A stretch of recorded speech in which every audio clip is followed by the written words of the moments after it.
set back here.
Chair put here for Nigel. Nigel wants to sit here.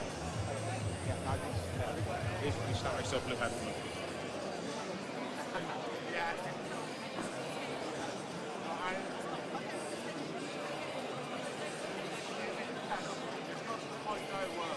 I've actually talked about where we actually, even though we want to tech-based company for that, we don't need to invest in any possible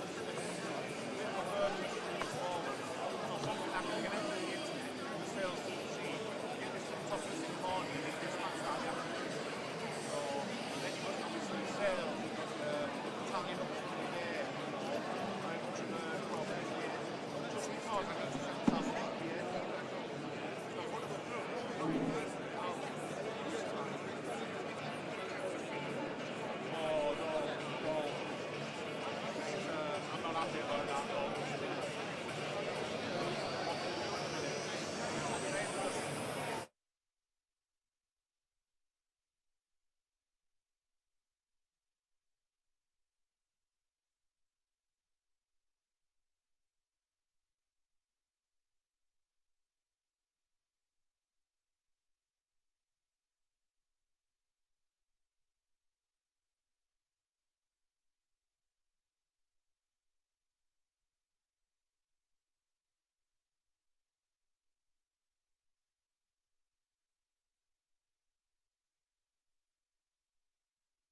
Good morning, everybody. Welcome to the launch of Small Business for Reform. And for those watching at home, what you have in the room, and they've all travelled today to London, are 300 small business owners. Today is the beginning of something that we intend to be very, very large indeed. The sheer level of disconnect between the front benches in Westminster and what these men and women do in their lives has never been greater at any time in our history. This Labour government has absolutely no comprehension of what it's like to set up a small business, to run a small business, and to meet a monthly payroll. None of them have ever done it. None of them get it. And as for the Conservative Party, which over the years would have said that it did stand for small business, well, in their time in office, all they did was punish small business again and again. And unlike the other party leaders, I set up my first small business in 1993. For 30 years, I've run small businesses. For 30 years, I've known what the ups and downs of running a small business are like. Many was the time when it came to meeting the monthly payroll, when the staff would be earning a lot more money than me. I know how tough it can be. I know how legislation impacts on small business, and I know how much time is taken up with bureaucracy if you run a small business. And yet, just think back over the last few years. The IR35 rules brought in by the Conservative Party, affecting every single self-employed sole trader in this country, frankly, in the most bureaucratic and the most ridiculous way. I think it all comes from Treasury thinking that says that anybody in the private sector simply must be a crook, and only those of us in Whitehall are the good guys. The IR35 rules have made life very, very difficult for self-employed contractors, and frankly, they simply need to be scrapped. And let's allow the self-employed, who don't get sick pay or anything else, let's allow them to carry on with their lives. These businesses also hit by Jeremy Hunt's astonishing 30% increase in corporation tax in one go. In one fell swoop, put up corporation tax by 30%. And what that means is that all of these companies have less money to reinvest in their own businesses. Yet, again, that simply doesn't seem to be understood. And now we have a proposal from the Labour government that sole traders and small businesses, rather than filing annual returns to HMRC, will now be asked to file quarterly returns to HMRC, which just adds to cost, time, and bureaucracy. You can listen all you like to Labour, telling us that the Employment Rights Bill will make life better for employees. Well, maybe. If you're a big company with 5,000 or 10,000 staff, maybe you can deal with the increased cost and employee risk of the Employment Rights Bill. But what if you're a small business, just employing 3 people, and Labour bring in legislation whereby someone you take on could start to take action against you after literally the first day in work? There is no understanding of the impact of legislation. And that is because government only listens to big business. I saw this myself in my 20 years in Brussels. The big companies had their own lobbying offices, and it's not dissimilar here in Westminster. It's the big businesses that take you to Wimbledon. It's the big businesses that take people out for dinner. It's the big businesses that shape policy, and the small businesses, frankly, don't even get a look in. And yet, when you think about it, that's remarkable, because over 99% of all businesses in this country are small businesses with fewer than 50 employees. Think of that. Over 99% of businesses. And think of this. 50% of those employed in the private sector, I'm talking about over 13 million people, are directly employed by small businesses. And yet, think again of what this Labour government has done. NIC of itself has had a massive impact on all of these people as employers. But just think, reducing the level at which NIC becomes appropriate to $5,000 a year, whilst at the same time putting up the minimum wage for under 18s by 18%, has meant 50,000 fewer teenagers have jobs today than did this time last year. Legislation that might work for big firms doesn't work for small firms.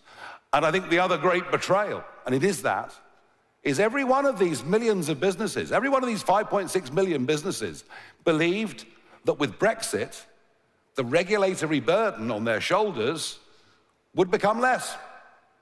And yet I can tell you, a decade on almost, from the referendum, that in every single industry, from financial services to fisheries, the burden of regulation, the threat of the regulator is worse now than it was then. In fact, I know many businesses literally live in fear of the inspector walking through the door, who in many cases seem to take an almost perverse pleasure at doing down small business. Some on the left will tell you, well, the economy is failing because capitalism is failing. No, we're not living in capitalism. We're living in an age of global corporatism. We're living in an age where the big businesses virtually control and own the political arena. Capitalism is what these people do. Free enterprise is what these people do. These people take risks.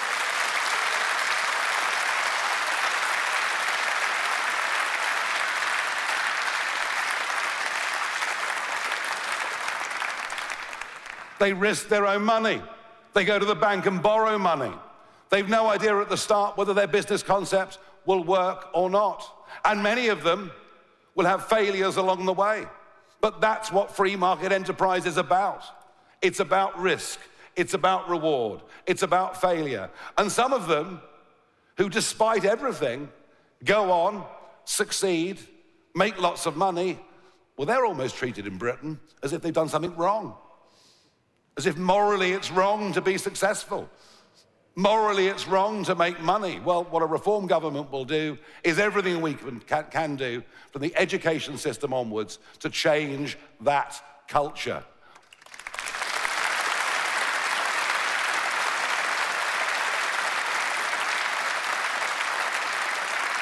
We will champion hard work. We will champion success. We will look to advertise men and women who we see as British heroes because they've set things up and they've succeeded. And think about it. Every big business, and by the way, there are only 8,000 big businesses in the whole of the UK against all the other millions such as yourselves. But every big business starts as a small business. Every innovation comes originally from somebody who's got a new idea. With good small business, with a healthy marketplace, you get increased choice for customers, you get better pricing, and you get better and greater technological development. I'm fearful.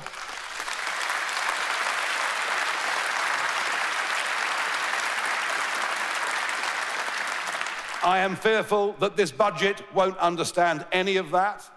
And well, of course, everything about this budget will be to attack hard work, attack saving, attack aspiration.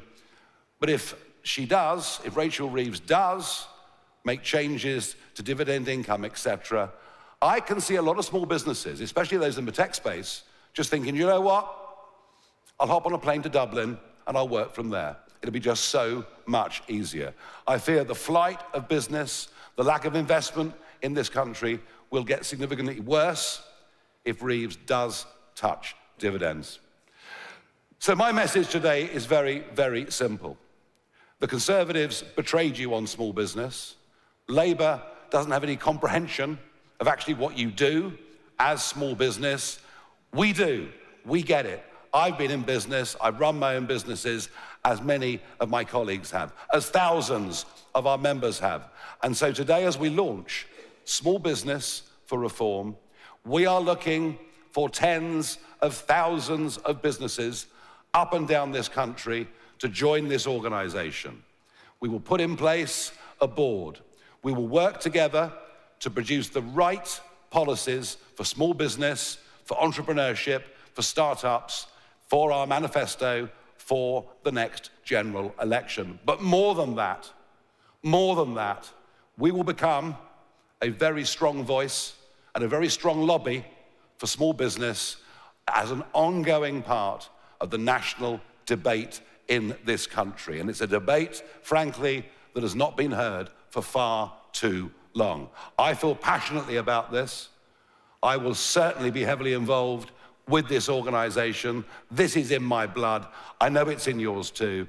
And I believe we'll get a very large number of people. Come and join us, join this organization, help us build a council.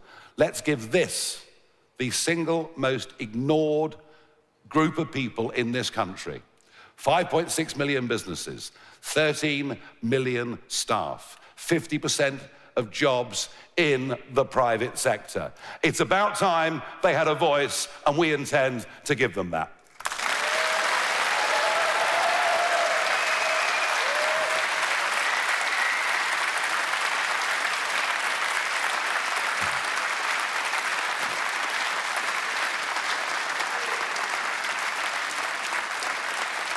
Thank you. Thank you very much. Now, our first small business entrepreneur, somebody who started very small, but went on to become very successful, and now acts as a mentor to others that want to get into business, establish themselves, become successful, is a man called Kevin Byrne. He founded something a few years ago called checkertrade.com.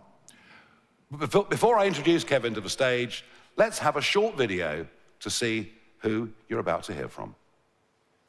When I sold my company, I sold it for more money than most people could think of.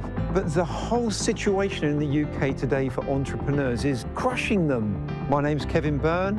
I'm a serial entrepreneur, and I live on the south coast of the UK.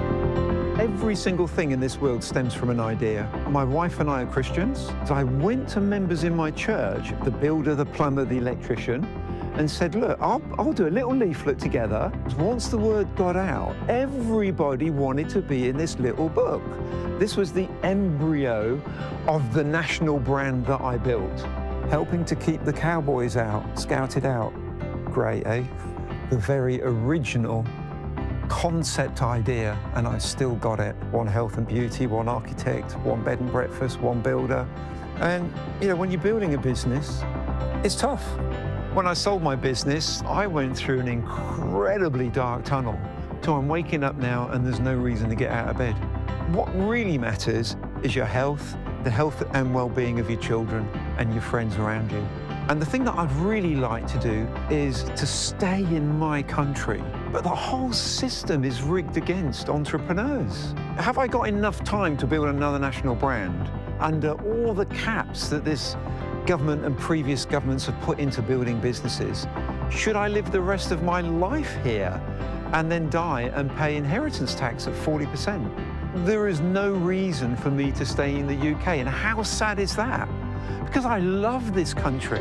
How sad is it that I've spent my entire life employing people, paying tens of millions in tax, get to a point where I'm thinking, I just can't stay here. Imagine if entrepreneurs were encouraged to come here, entrepreneurs were rewarded for employing people. What would that do to the economy of the UK? And I believe as Nigel Farage is Prime Minister of this country, he's going to wipe out many of those things which are hindering small businesses, and he'll start introducing things that will attract entrepreneurs from all over the world to the UK instead of those in the UK leaving.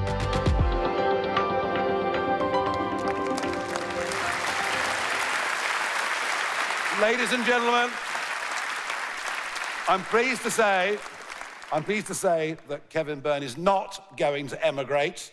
He's going to help us make this a country for entrepreneurs, startups, and small businesses, and I'm very pleased to welcome him to the stage now.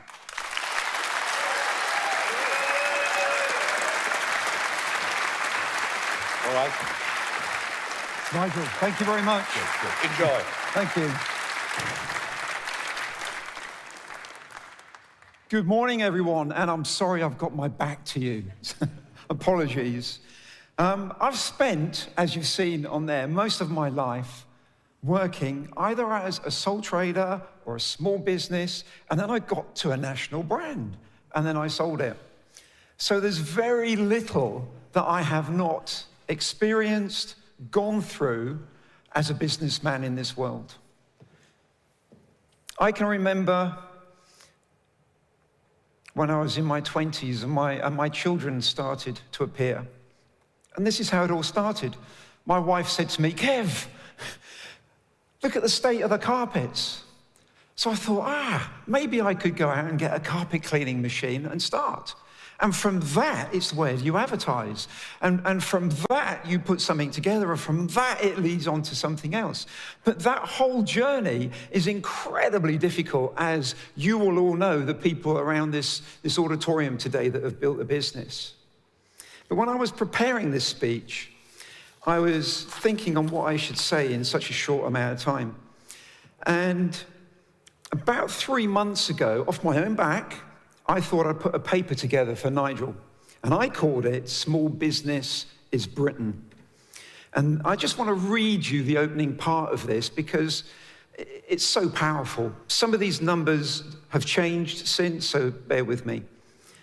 5.6 million SMEs, 99% of all firms, 16.7 million people employed. That's 50 to 60% of the private sector.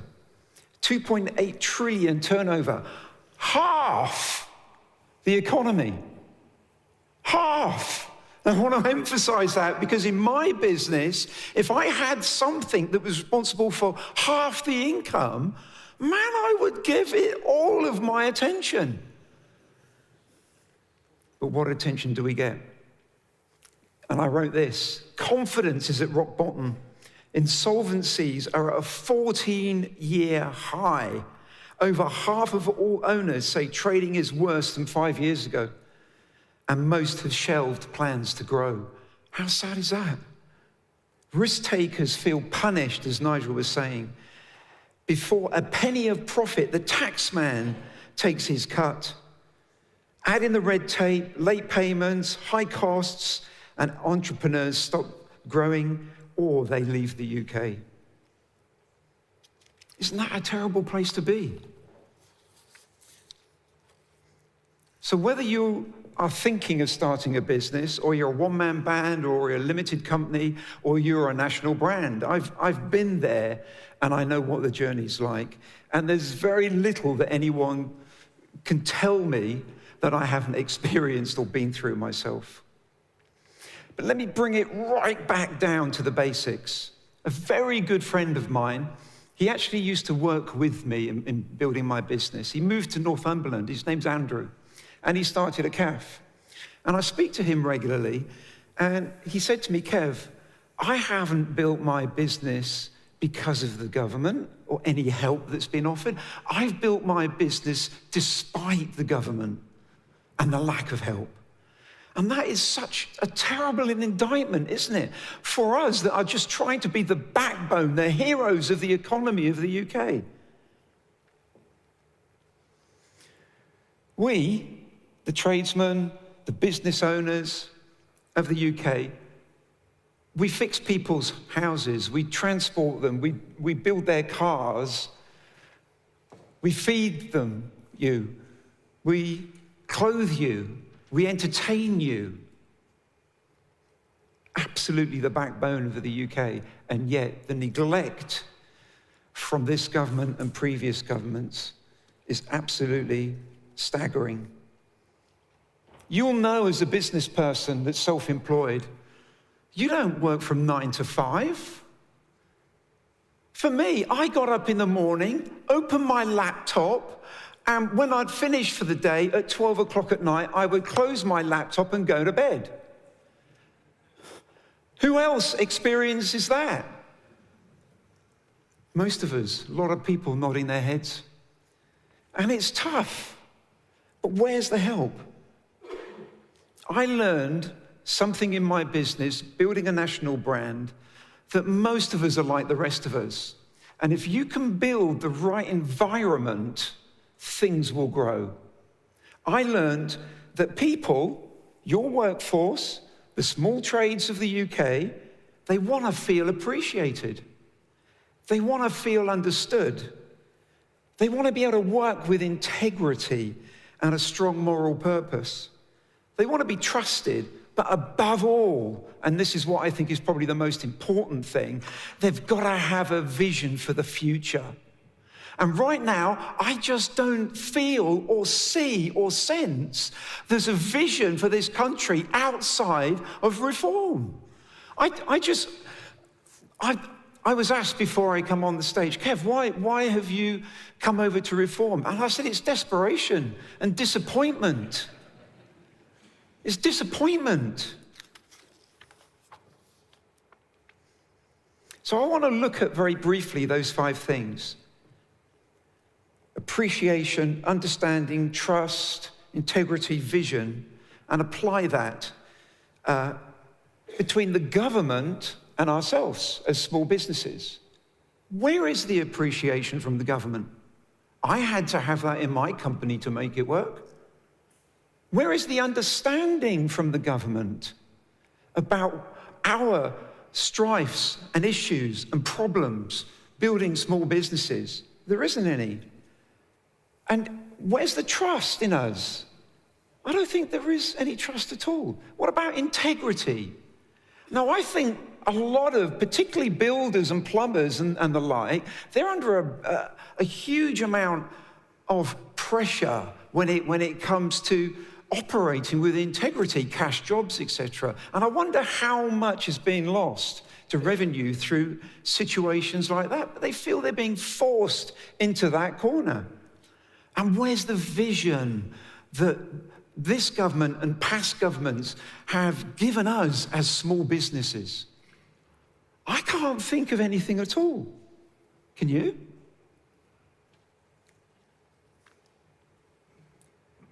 The tragedy is this, and it's twofold. 30% of all small businesses fail within the first 2 years. That's the first tragedy. The second tragedy is this. With the fast approaching employment rights bill, wow. Has a businessman put that together? Has someone that actually employs people put that together? I don't believe they have. Because you just simply wouldn't put those things in place.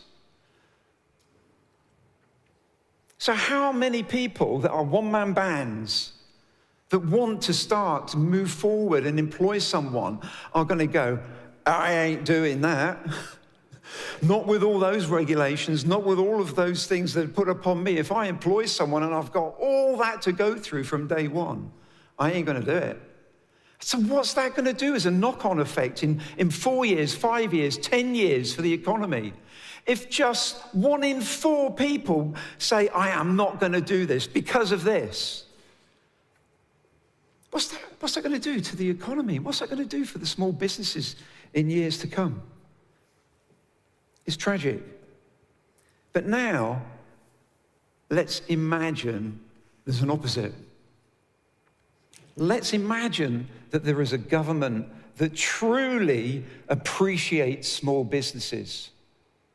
There's a government that truly puts themselves out to really understand the pressures that we have been under and are under as a business. I know lots of people that are one-man bands, two-man bands. And I'll say to them, how much time do you spend in regulation? How much time do you spend in trying to tick all the boxes that we need to tick? Oh, Kev, hours and hours and hours. Well, okay, if you were to combine all that into a year, how long would it be? 2, 3 weeks of my time? Good grief. They should be out there servicing, not having to cope with red tape.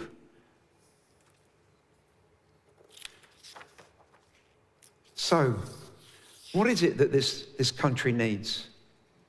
It needs a system that encourages people, a system that will help that one-man band take that leap without the fear or the bureaucracy that's associated to it. We need that. Imagine if success was recognized and appreciated and applauded in the UK. Do you know the United States economy at the moment is growing? I think it's 3 times the rate of ours. And that's because of those very things. They celebrate success. They celebrate the entrepreneurs in their country. And they are doing their best to remove all the barriers to make those companies a success. What we have in the UK today is simply madness. It is simply madness. But all we need is the right environment. That's all we need. And we need a vision. We need someone like Nigel to get on this podium and have that national voice and say, this is one of the most important aspects that the UK has got today. Half the economy comes from us as small business people. Now, I know this is going to be a huge mountain to climb for Nigel and the Reform Party. Huge. Every month, and I'm sure a lot of people will agree with me, every month the situation gets worse for the UK. So I say roll on the next election. I believe if we back the doers, the makers, the fixers, we will rebuild the pride in the UK. We'll rebuild the family in the UK. We'll rebuild the community in the UK. But most of all, we'll rebuild the hope that we all need. Here's one simple truth, which I'll finish on. When Britain's small businesses thrive, Britain will thrive as well. Thank you.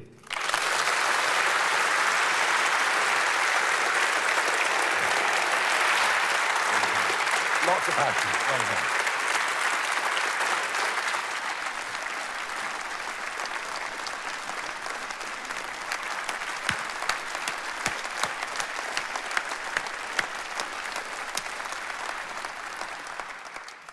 Kevin, thank you. That was really powerful, really passionate.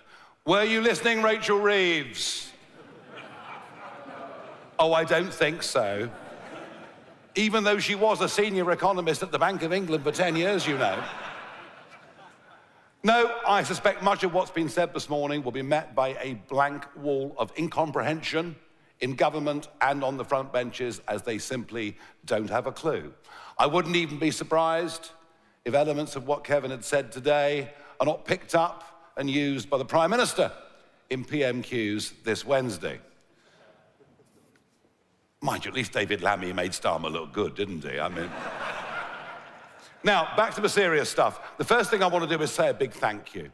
A very big public thank you to Lord Bamford and JCB Excavators for their recent donation to us of £200,000. And I really am very thankful indeed for that.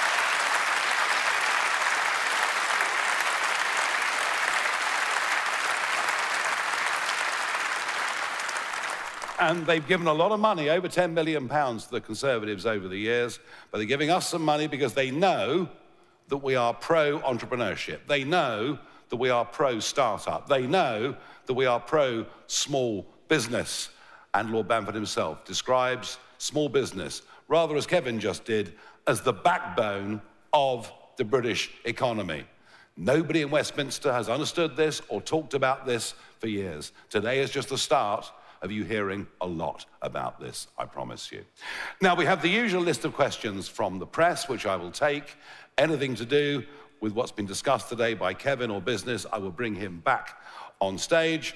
But let's kick off with Harry Farley from the BBC. Thank you, Mr. Farage. Harry Farley from BBC News. You've spoken about this being the last chance for the BBC. The outgoing CEO of News at the BBC, Deborah Turness, said the corporation is not institutionally biased. What do you think of that? And what specifically do you think needs to change at the corporation to reform? And on small business, you used to talk about scrapping business rates for high street firms, but last week you said widespread tax cuts were not realistic. Can you clarify whether you would still scrap business rates for high street shops? The BBC has been institutionally biased for decades. I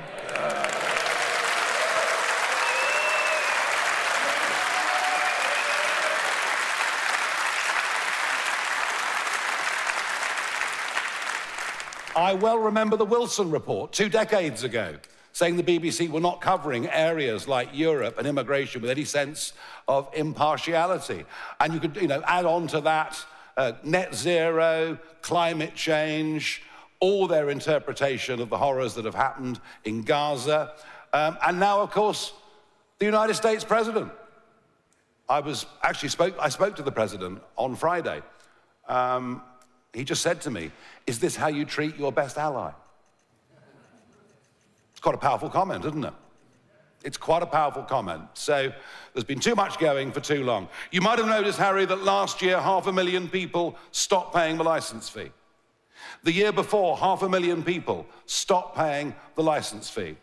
If the BBC doesn't now get a grip, get somebody in from the outside, somebody who has got a history and a culture of changing organisations, of turning them around, then I think what you would see within the next couple of years are many, many millions just refusing, just not wanting to have the licence fee.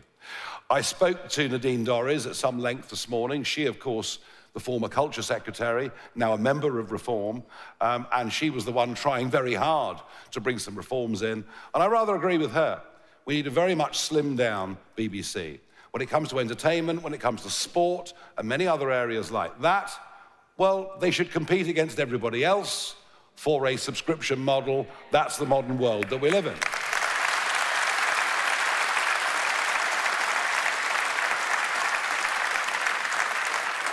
So the licence fee, as currently is, cannot survive. It is wholly unsustainable.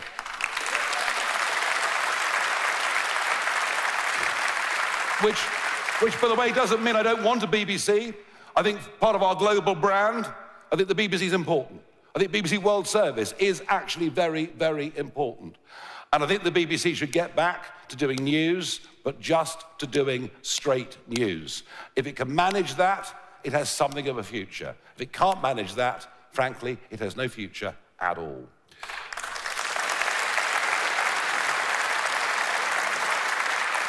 Moving on.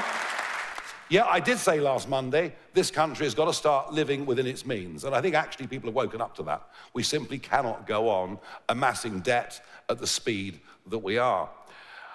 What I would say, in terms of what we're going to put together as a manifesto for small business, will be up as much to the 300 businesses in this room and the tens of thousands that I believe are going to join us. But don't underestimate. Yes, of course, there are costs to business, but don't underestimate what in the old-fashioned days we used to call supply-side reform. And supply-side reform means getting government, regulators, bureaucrats off the back of men and women running small businesses. And that's what we will intend to do. Now, on to Olivia Utley from a slightly perkier GB News, I think, this morning. Hiya. Although I do have to declare an interest, obviously. Morning.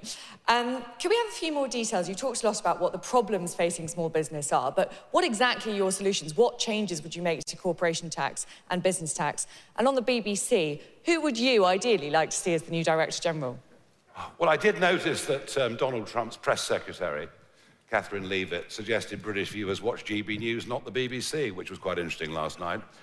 Look, I don't know who comes in from outside, but it's got to be somebody from the outside. As I said, I think it's somebody from the private sector. It's somebody that's gone into a failing organisation and has turned around not just the profitability of the organisation, but turned around the culture of the organisation. And my My worry, Olivia, with the BBC is it employs its people from such a narrow segment of society that I don't think they think they're biased at all. It's just the worldview of people the BBC employ who happen to live in North London, rather than the view more broadly of what's out there in the country. So somebody dynamic, someone dynamic, someone from the private sector, but somebody with a history of turning around cultures. Is it possible? I just don't know. I just don't know. As I mentioned the Wilson report earlier on. That was a big wake-up call to the BBC 20 years ago, that it had to change culture, and nothing actually did. Harry Horton, ITV.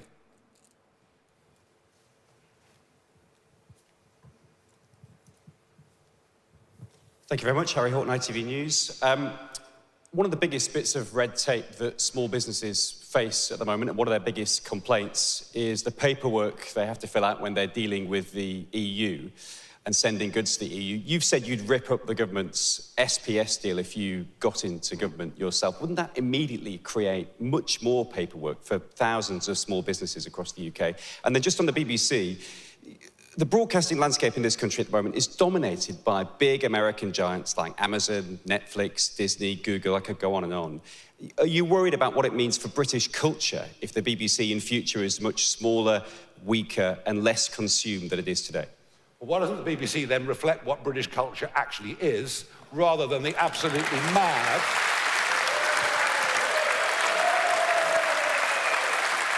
I mean,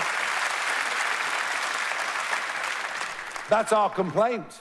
They've gone so mad on DEI and everything else, they're not reflecting the country we're living in. If they did reflect the country we live in, we wouldn't have the current crisis and the current problems that we've got. We had 50 years of red tape from Brussels, 50 years of endless red tape. Some of it would have been regulations, rules we sensibly might have put in place ourselves. But it's actually a double problem. It isn't just the EU rulebook, big problem though that is. It is the massive over-interpretation of that rulebook by regulators, by quangos, by bureaucrats in this country. And you speak to people out there, working in all sorts of businesses, and the regulators aren't there to work with business. Their culture is to work against business. And I'm sure if you stick around after this room, you would pick up stories from individuals here about just how difficult it is for them even to survive. So I'll come back to culture. I do think that the EU, its rules and regs, but I also think the way that Tony Blair fundamentally changed the way the country's run by taking enormous power away from ministers and elected politicians and handing it over to quangos and regulators has made the life of small businesses much, much harder. So there is a lot to do in this country, with our own people as well. Mari Aurora, Sky News. Thank you. First of all, you've criticised Labour's workers' rights policies and committed to potentially undoing some of them. You said you might want to cut minimum wage for younger people. What is your message to workers today? Are you the anti-worker party? And if I may, on the BBC, what do you make of President Trump weighing into the conversation about the BBC and the British media landscape? Do you welcome that, or does that concern you? Well, if I was the President of the United States of America, if I was the person making sure that the United Kingdom had security guarantees that meant that it could be defended, whereas on its own it would be helpless, and I'd been stitched up on the eve of a national election. I mean, people talk about election interference. What the BBC did was election interference. If you put yourself in Donald Trump's shoes, I think you'll understand why, when I had a chat with him on Friday, he made his feelings on the subject known to me in no uncertain terms and not in a quotable form. Even your question is the question, even your question is the problem.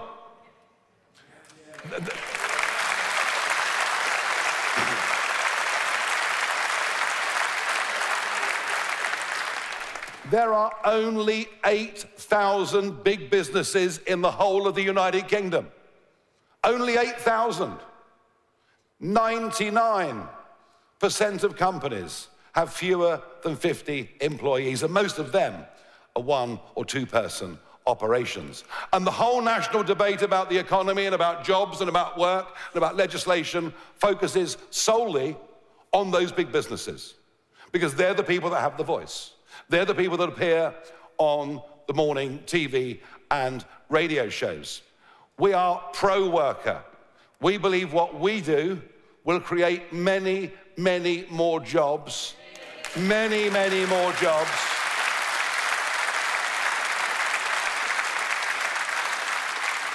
And I would say this, jobs, yes, and people will have to work hard, but jobs that will come with a quality of life. The other thing that is never understood, whether it was in Brussels before or in Westminster now, there is this assumption that employers are the bad guys, employees are the good guys. Let me tell you something.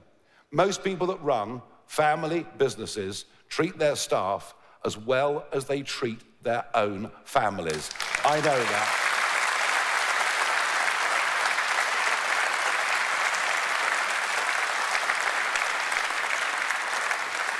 I promise you, they really, really do. But the problem is, these people haven't got a voice. There's no one to speak for them, which is why the bigger we can build small business for reform, the bigger voice all these people will have. And that is our stated aim. Today is that first brick that we're laying on the ground, and we intend to build something very, very substantial. Noah Hoffman from The Sun. Thank you, Mr. Farage. I was wondering if you could outline what role small businesses could potentially play in tackling Britain's bloated welfare bill and getting youngsters out of the bedroom and into the workplace. And secondly, if I may, what your plans are to ensure that high streets are beautiful again and aren't just covered in illegal migrant vape shops. Thank you.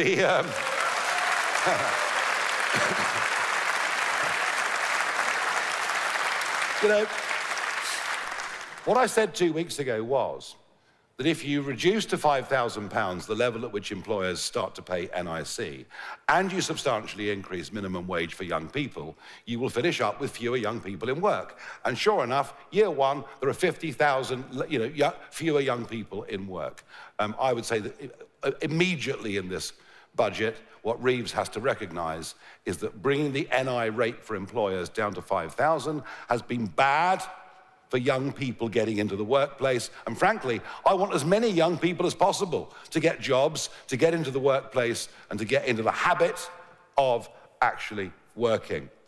When it comes to the high street, well, the high street's had problems for all sorts of reasons. You know, we know online, etc., etc. Turkish barber shops are doing very, very well indeed. Very, very well indeed.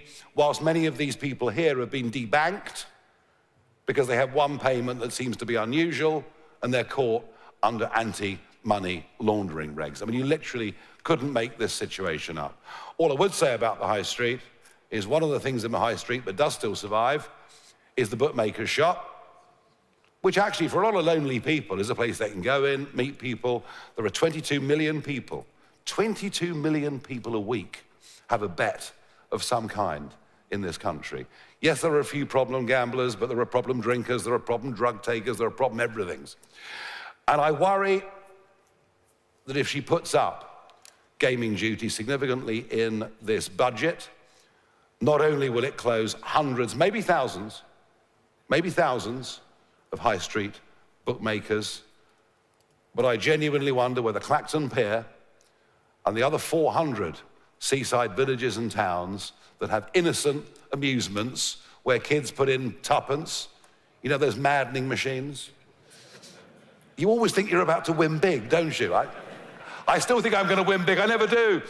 And my worry is it will close all those down too. So, you know, you've got to get this right. And if she does put a big... And it will be a tax on turnover, not on profit.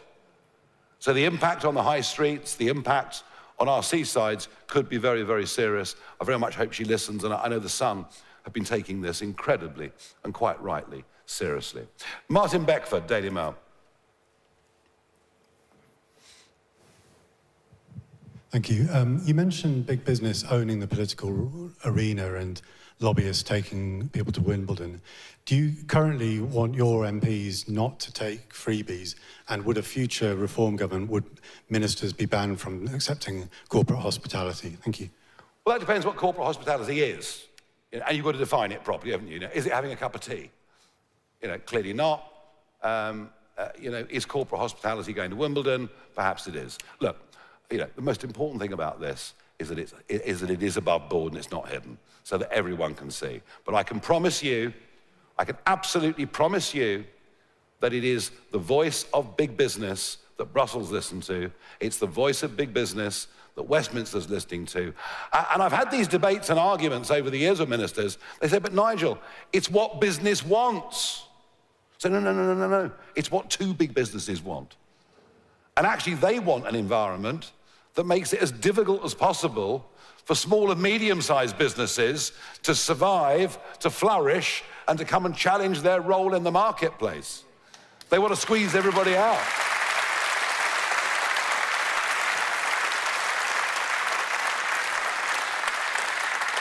I'm not anti-big business. We need big business. We need car manufacturers. We want big investment in this country. I'm not anti-big business. I'm anti-government that doesn't understand how important, in terms of choice and development of markets, small business is. That's what this is about. We're not anti anybody, let alone workers. We're pro-workers. We believe what we do in the next government, we get half of this right, could create millions of jobs, millions of good jobs. And we really, really believe that. Martin, thank you. Tony Diver, Telegraph. Thank you. Mr. Farage, can you be a bit more explicit about your policy on small businesses? At the last election, you pledged to scrap business rates entirely for SMEs. You also wanted to introduce a corporation tax-free allowance. Given that you've rowed back on some of your other tax pledges last week, do those pledges still stand? And can I also ask you, when you spoke to Donald Trump about the BBC, did he tell you what he wants to do about it?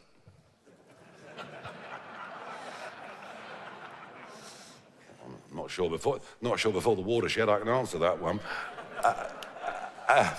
Look, you know, what's done is done. What's done? No, Trump, this isn't about Trump. Trump's just the final straw of what we've seen over the course of the last weeks, months, and indeed decades. Look, I've made it very, very clear, Tony. Today is the start. Today is the first brick in what is going to be a big, strong, powerful building that will have a voice for business.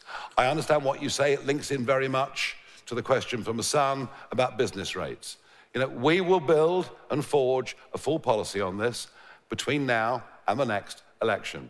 What I will say though, specifically, is that the VAT threshold is far too low, and it's one heck of a burden.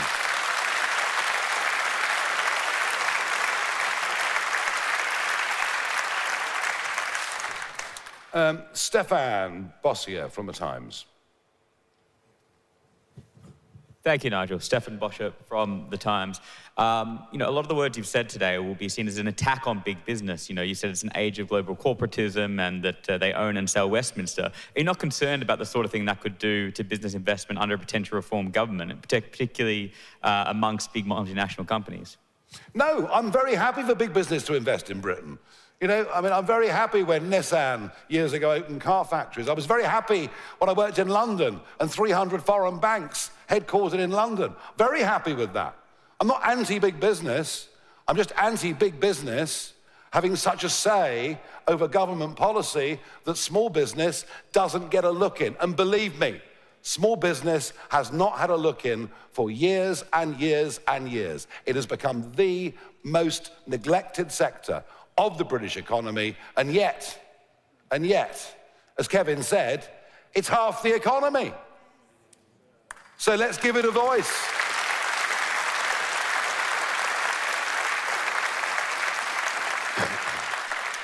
Right, we're getting there. We're over halfway through. James, in case you're getting bored, you know, don't worry, we're going to get there. James Hill, Spectator. At the beginning of your speech, you criticised Treasury thinking. What would a reform government mean for the Treasury? Would you break it up, first of all? And secondly, you talked about living within your means. Will you commit that your next election manifesto is going to be fully costed by an organisation like the IFS, for instance? It'll be costed, whether we trust the IFS to do it. I'm looking at Richard Tice, who's laughing quite loudly down there. We might find somebody else to do it. Yeah, we might find somebody else to do it. Yeah, look, of course we'll have a costed budget, all right? Of course we'll have a costed full budget, but we made it very, very clear last week that we actually have to be honest with the British people. There need to be substantial spending cuts. We cannot go on as we are. And, you know, people like you, James, and others who call me populist, I'm not being populist at all. We're not promising all things to all people. We're being straight with people. And I think, actually, there is a growing understanding in the country that we are in real, serious economic decline. We are in big trouble.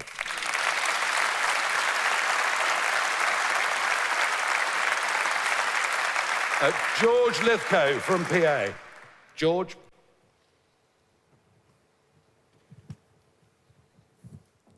What else did you speak about on Friday with President Trump? Very, very good question.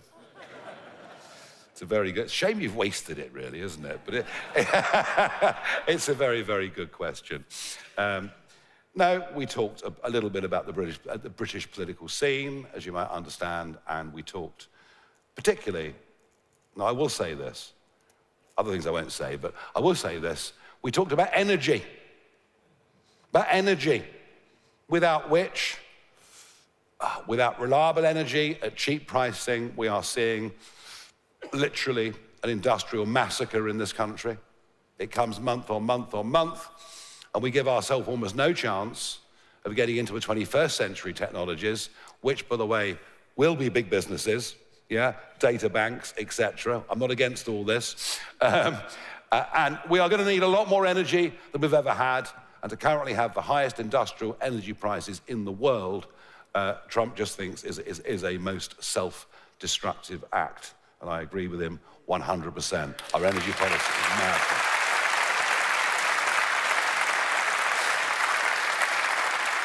Okay, Lucy White from Bloomberg. Thank you. Businesses have for years been complaining about the lack of growth finance in the UK and their entrepreneurs' ability to exit their business when the time comes and start something new.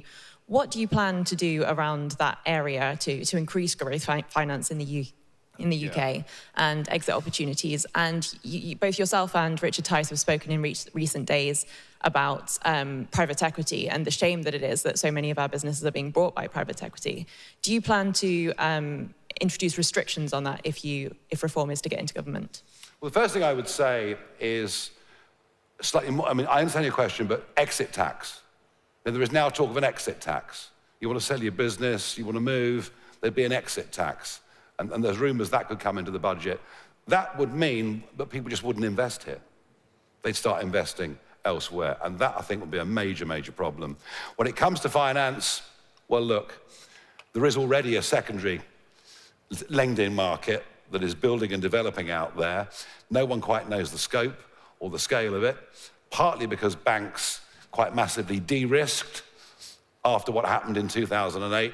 So, I mean, I'm worried there could be some scare stories down, down that rabbit hole at some point in time. Private equity, well, of course it exists, but what we would like to see is a London Stock Exchange that once again has IPOs.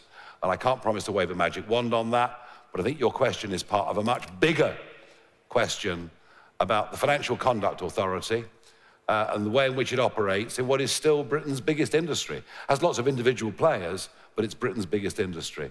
So look, I would say this to you, no exit tax, otherwise you're going to kill investment in this country. And let's have a serious think in terms of financial services, in terms of funding of businesses and operations of a stock exchange. We need a really big, hard thing. I can't give you an immediate answer. All I would say is this, that we have to compete. We have to compete against other stock exchanges, yet we keep stamp duty when our competitors don't. There are many things we can do to at least begin this process. but we can't stop private equity being good at what they do. Mauricio Alencar from City AM.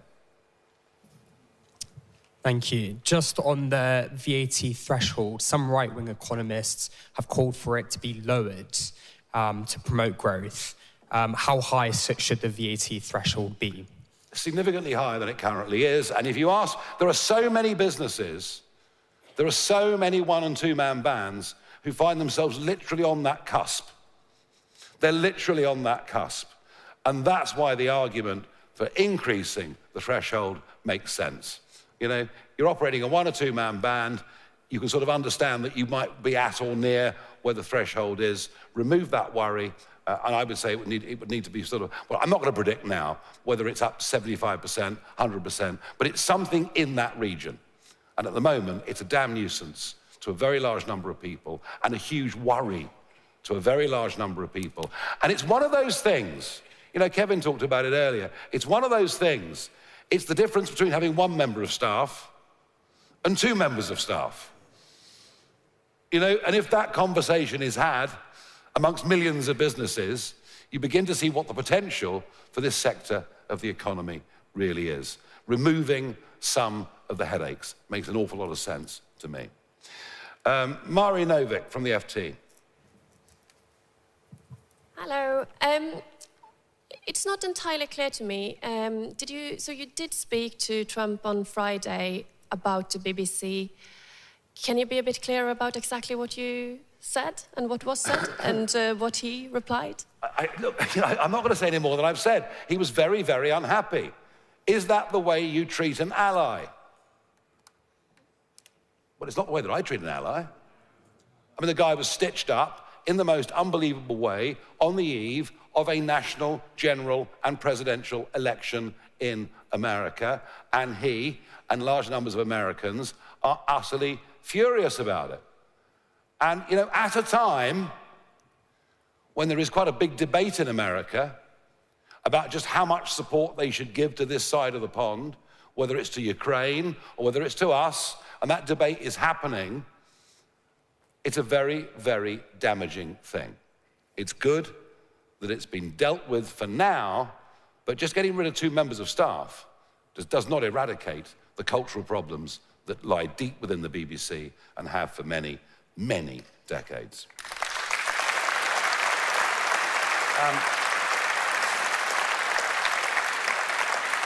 Aggie Chambray from LBC.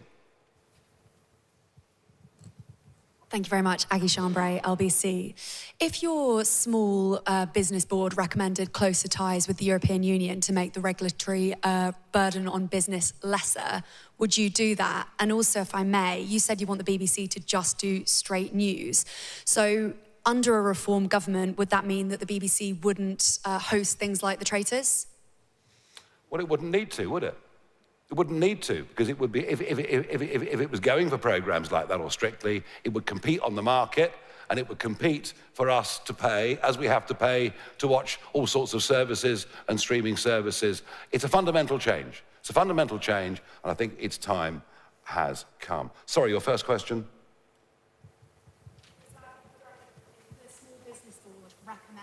Oh, sorry, EU regulations. Yes, sorry, similar to the previous one. Look, you know, it is extremely unlikely that small business, if it thinks it can have a voice in making laws in our country, would decide to have absolutely no voice at all in laws that were made in Brussels. And that's the point. You know, masses and masses and masses of EU law put into British law over decades. And you ask yourself a question, why is the European Union, why has it been for the last 20 years, in terms of economics, in terms of tech development, falling behind every other major region of the world? And one of the big reasons is it is stuck with technocratic and bureaucratic thinking. But look, we'll listen to whatever they have to say, but I would consider it, I'd be very, very surprised if our small business forum thought more unaccountable laws, which they could have no say over whatsoever, would be a good idea. Okay, Tim Ross, Politico.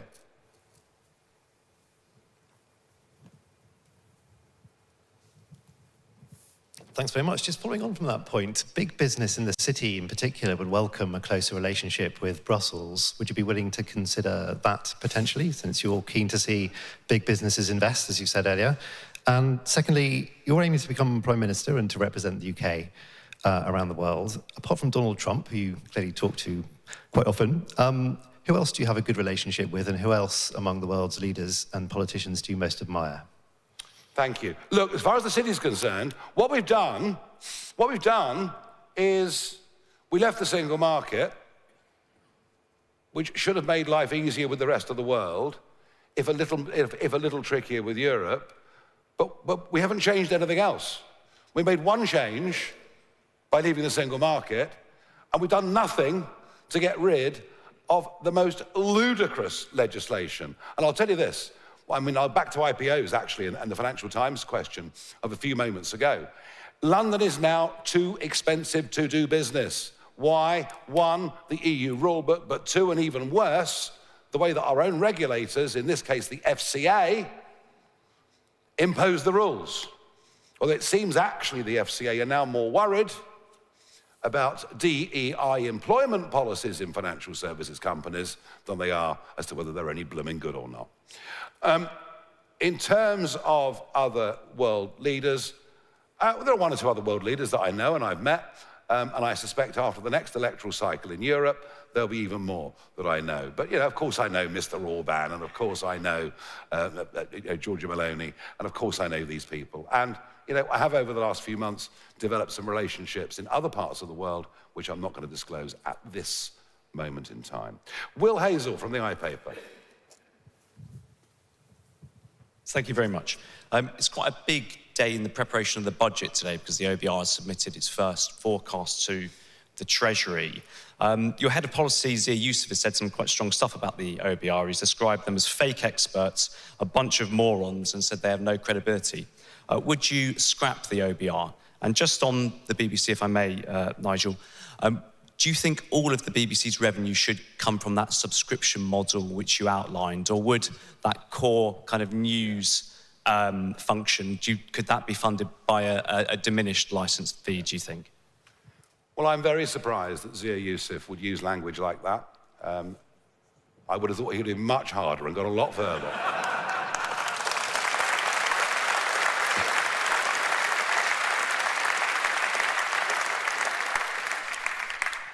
I'm not sure the OBR served any useful purpose over the course of the last few years. I think we elect governments to make decisions, not to rely on everybody else as an excuse. But look, we will look at that, debate that.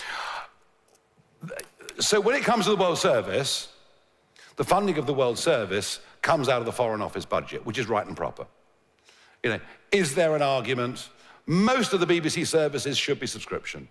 Is there an argument there should be a small subvention for news?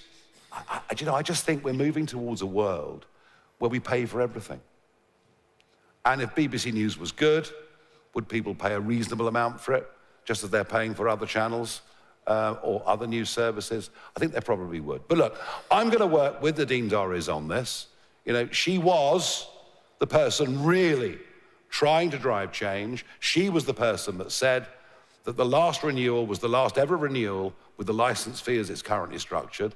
So we're fortunate to have somebody in the, not here today, but somebody in the party, you know, who spent a lot of time, effort, thinking about this, thinking about Channel 4 News, getting rid of that as a privatisation and many other things. So we'll fine-tune this, but I, you know, on the big picture, I agree with Nadine years ago that the licence fee is not sustainable in its current form.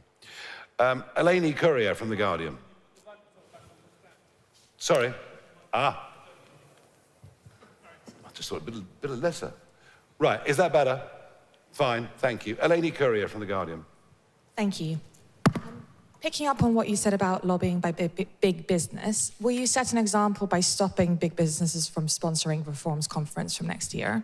And secondly, can you tell us what your position is on electoral reform, and do you still back proportional representation? No is the answer to your question. No. I mean, I'm not against big business. I just want these guys to have a chance.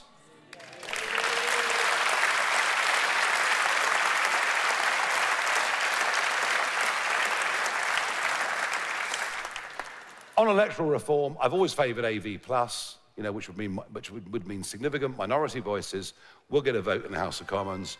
But the really big electoral reform that I favour, and it would need to be a high bar, but I do think the British people have a right, if they feel the political class are out of touch with them substantially on a major issue. I do believe the British people should have the chance. It's got to be verified, yes, but a chance through petition to call a national referendum on a subject of their choosing. And I do believe in that very, very strongly. Okay. The last question, Archie Earl from Unheard. Thank you, Mr. Farage. Would you be looking to renegotiate any international trade deals to help small and big businesses? Yes, the answer to that, of course we would. And, there's a very big world out there, many, many opportunities that we haven't as yet explored. Let's be fair, small businesses do export considerable quantities, specialist engineering, etc., also invisibles, such as services. Whether the small business community, again, has as much of a voice in trade negotiations as they deserve, I think is open to doubt.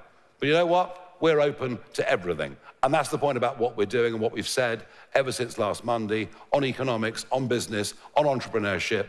We're a party prepared to adopt fresh thinking. We think the settled status quo on all of these things has been an absolutely desperate failure. And if you want evidence of that, just look at the people that are emigrating. Not just the non-doms, not just the super rich, but lots and lots of 30-somethings who are heading off to other parts of the world where they feel they'll actually be given half a chance as entrepreneurs, not penalised too heavily on tax or regulation. And we want to make sure a lot of those people come back and live in our country. Thank you.